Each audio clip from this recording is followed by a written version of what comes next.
अस्सलामुअलैकुम दोस्तों। आज हम जानने जा रहे हैं हजरत अली इब्न अबी तालिब की हिम्मत, बहादुरी और शुजाअत का वो अजीम वाकया जो जंगे खैबर के नाम से मशहूर है।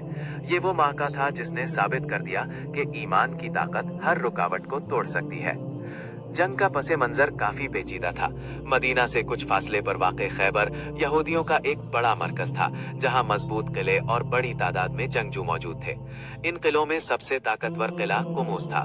मुसलमानों के कर प्रयासों के बावजूद भी कई दिन तक मुहासरा जारी रहा और कामयाबी नहीं मिली।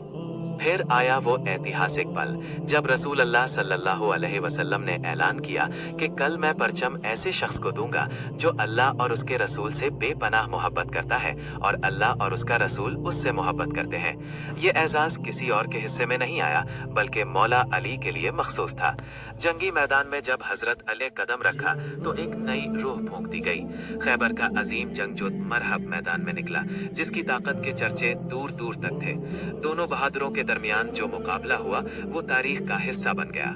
हजरत अली ने अपनी ईमानी कुव्वत और बेमिसाल जंगी महारत का मुजाहिरा करते हुए मरहब को शिकस्त दी और उसके बाद खैबर के तमाम किले फतह हो गए।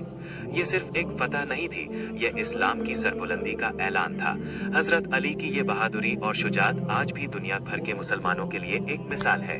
अगर आपको ये वाकया पसंद आया हो तो हमारे चैनल को सब्सक्राइब, लाइक और शेयर जरूर करें।